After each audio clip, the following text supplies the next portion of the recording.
Just What's that one? that's when you did in text format. Oh yeah. Oh right, yeah. But it's only broad strokes, whatever. So all I'm going to do is ask you things you participated in. It's just open to you.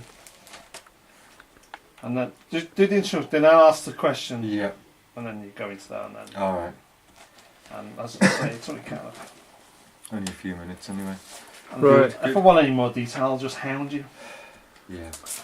Okay. Okay, We 4, roll. 3, 2, 1. Yeah, don't bother about this. Just forget about it. Hello, my name's Ray Dicty. I'm a saxophone player. I'm involved in the Fracture organisation and several other things.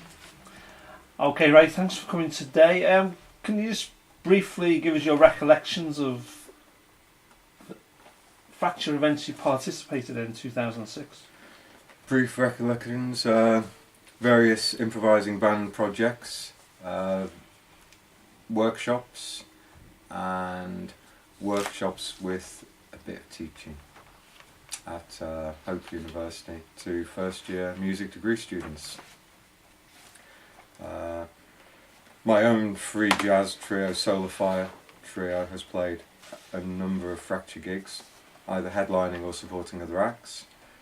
Through that we managed to get a recording out, and we consequently are working on our third record now. The second one's just been finished. So that started off via meeting people through Fracture. I've also participated in helping set up a CD label where we're documenting some of the Fracture performances and some of the musicians involved in Fracture, and hopefully helping to get them to release their music. Okay, thanks There you go. very much. I think the back covers that.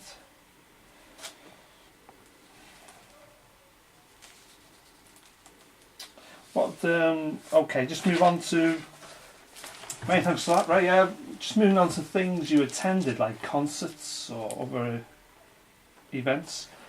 Can you, memory helping? Yeah, Can you give us a few recollections of standout moments of 2006? Well, there are many standout moments, a lot of them quite small, but some of the concerts that I attended that have been arranged by Fracture, such as John Butcher at St Bride's Church, was a pretty good standout moment of 2006. That was an excellent concert, well constructed with the support act and the headliner, and it's an excellent resonance space for improvising music, if a bit cold in the winter. Another standout moment, but for other reasons, was what was that band at View 2 that we supported? Bruise. Yeah. Yeah, was playing with a number of Fracture musicians at Gallery Space in the Liverpool City Centre, supporting a band called Bruise, which was John Edwards and Mark Sanders. Saxophones was Tony Benton. Tony Bevan on saxophones, Ashley Wales on electronics. Excellent band, came up from London.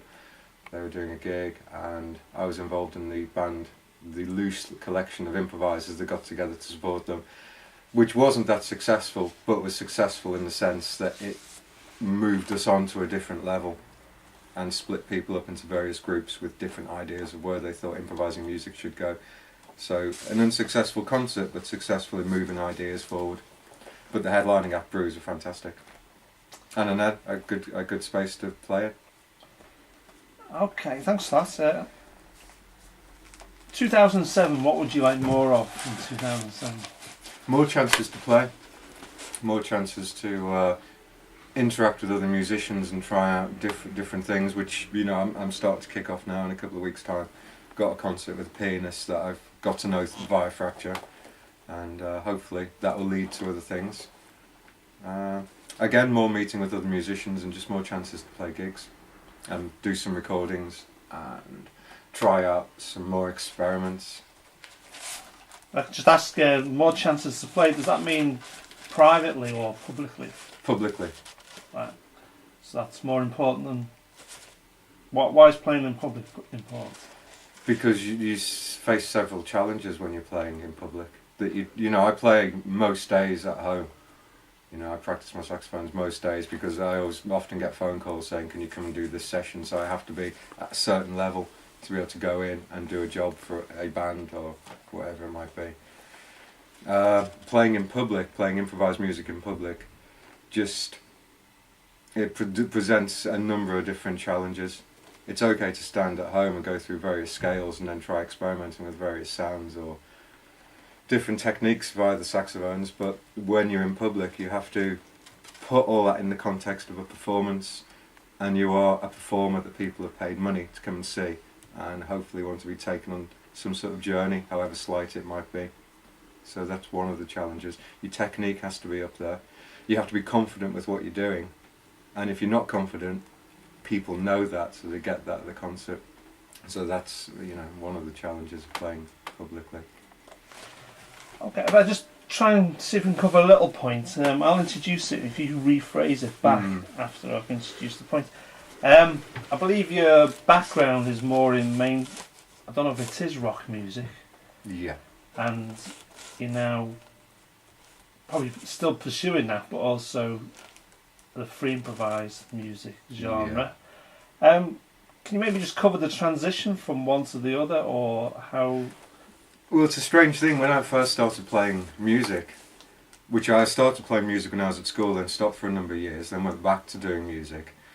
I started playing music from purely an improvisational perspective because I didn't have any other formal ideas to go on other than my limited school training.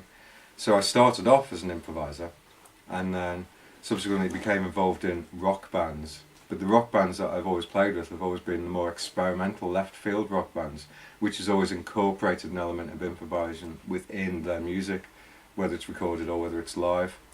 So I formed my own bands, made records, joined other bands, went on tours, made records with them, and some of the bands were highly successful, some not successful at all, but all, you know, valid projects, all worthwhile doing. But all the bands I played with have always had an element of improvisation. Even when it comes to going to play with a standard rock band, say a rock soul band, in a studio to do a session, they'll give you the chords. It's very seldom that you turn up and they actually give you a line to play. Say there's a chorus on a particular 3.5 minute pop song, they very seldom give you a line. They will give you the chords and suggest things. So you're always improvising anyway. So even within that context, it's pretty much left up to your creativity. But you always give them what they want as well. You know, if they want a certain phrase, you do that phrase and get that recorded for them. But there's always an element of, people know me as they know they can trust me. If they phone me up and get me into a studio to do a session, they know that if they're going to pay me, they can trust me to come out with something that they'll be happy with and I'll be happy with. Okay, thanks for that. Would you say there's such a thing as a fracture sound?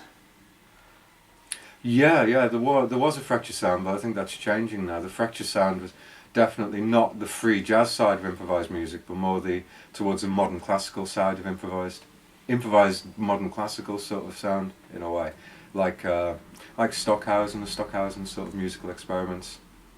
I would say that was the fracture sound that I first became aware of, but that is changing now. Okay, I'm done. Have you got anything you want to add to camera?